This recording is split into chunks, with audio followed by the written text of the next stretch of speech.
Welcome everyone. Today we have our another new episode, and we will discuss on global talent shows. Today we have our guest Yahuza Hambal. So my first questions to you: what experience has most shaped who you are ready, and how has it influenced your work?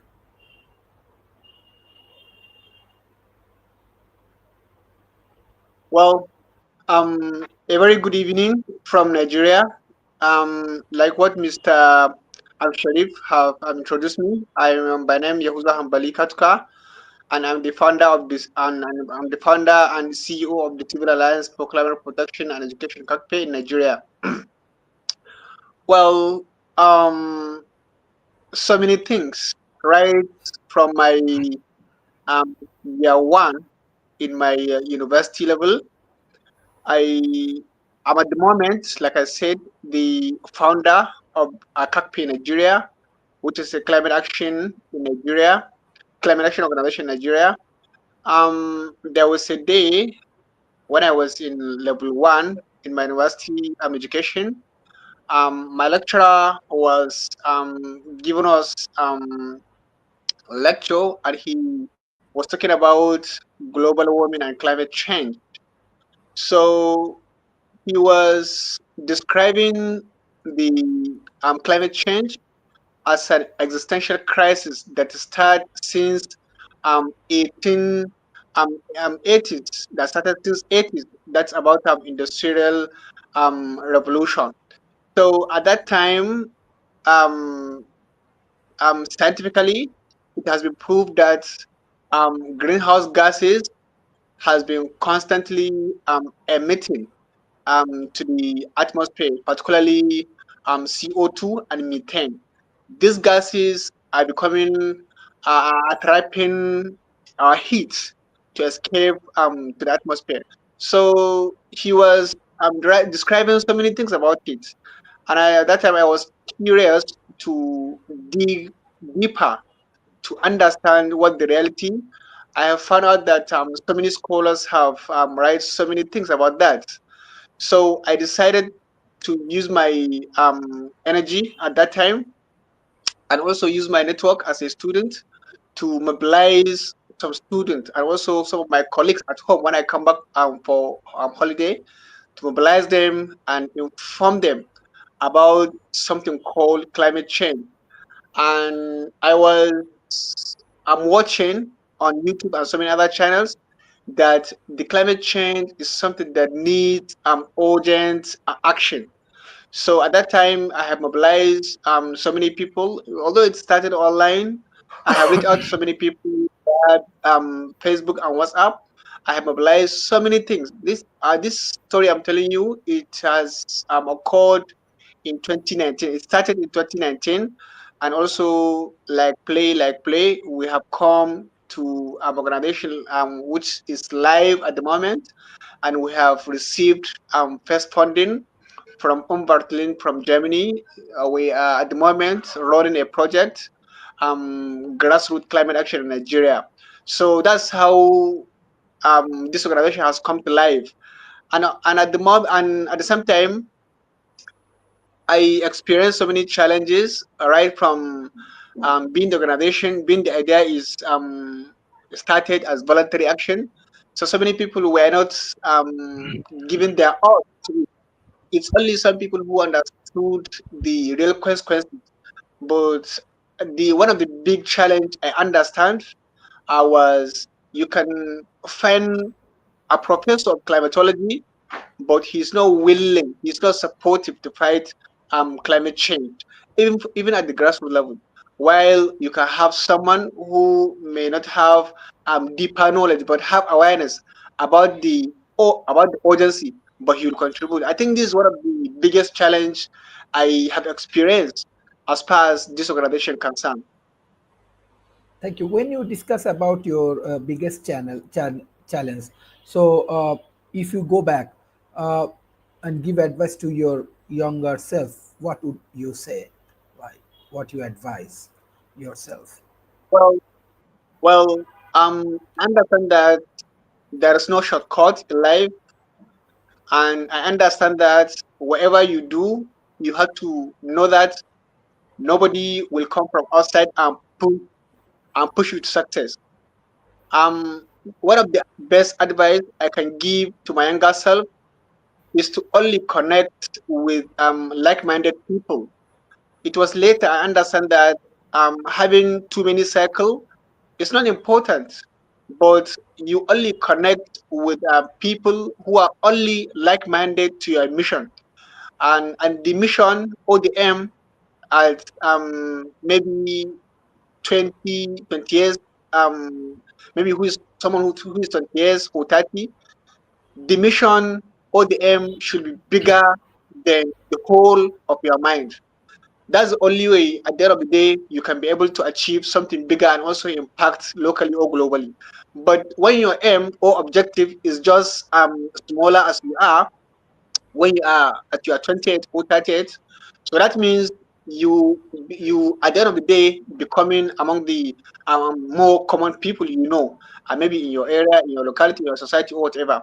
But let's your aim, your objective be bigger than your mind at that moment. So that is when at the end of the day you can impact locally or globally.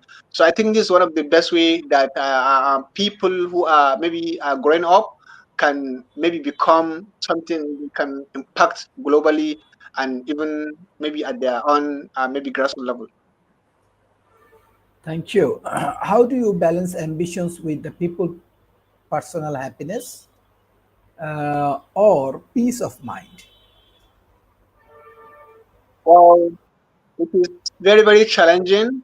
It's very, very challenging because so many people I could remember this is something where it happens to me that some of my friends at that moment when I started this, like about 1 to 3 years when I started this, some of my friends were fighting me directly.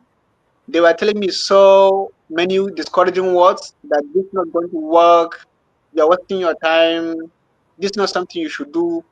But here we are today. Um, from the funding we got from Germany, some of them are still hoping to engage them in the project so that they can benefit. Maybe I don't know what they think about it, but they at the moment want to be part of the project and also benefit from the project. So you see, you have to ignore so many discouraging words. That's how I fight them, and also most of the time, as a founder, you have to sacrifice personal, your personal life. I mean, about there is a rule that called um um 80 80/20 rule. I really played that rule, and it helped me to maintain my to be at consistency as a founder of this organization. It happens to me in the morning hours. I have to isolate myself to do so many things that will push this organization forward, and also in the evening, like around 4 to 7, I have also have to isolate myself. So you see, the only personal time I can have is around lunchtime and also dinner time. So that's only personal time I used to have. And but at the moment, since we have started getting more support, that's time I think I can come back and rest and start having maybe my so many time I may need it. But as a founder, as a start, so you have to sacrifice so much time you may have. As a founder, you have to sacrifice personal pleasure, personal life. You have to sacrifice it. You have to push and fight for something bigger than your mind. Thank you. My next questions: how do you balance with personal happiness and peace of your mind? And what advice you want to give to your youth communities for improving their career? Well, like I said, my ambition and personal happiness, um, there is correlation. When what you are doing is something you like, so I think that's one of the best and all perfect match you can have. Whatever you do, make sure it's something you like. Make sure it's something you are passionate of. Like I started this idea, this initiative started willingly, started from within me. Okay, it's not someone that come and maybe explain it to me or maybe encourage me to take it on. No, the thing, the idea, it started from within myself. So I think that's one of the best thing that can happen to you, to love something with the whole of your mind. So one of the best way people maybe can maybe have this in action is to make sure that there is a theory called red card theory. Red card theory says that you may not be nothing that all around whatever you look left or right, so many red cards are passing by, but you may not notice that. It's only when your attention maybe was on cutting them. Maybe when you are ready to identify red cards that are passing by, so you see many. So there are so many opportunities left and right. Make sure that the opportunity you are going to choose, the opportunity you are going to take, or maybe something you are going to take as a work, or something that is going to be consuming your time, is something that you are like, it's something that you can be proud of it, it's something that from the bottom of your heart, it's something that you like and you can go in any length, just make sure that you achieve that. So I think this is one of the best way you can be able to maybe pursue your goal and also maintain your happiness. Thank you. Thank you for joining today's sessions. I request all of our audience, please share our content as much as possible. Thank you. Bye bye and take care. Bye bye. Thank you very much.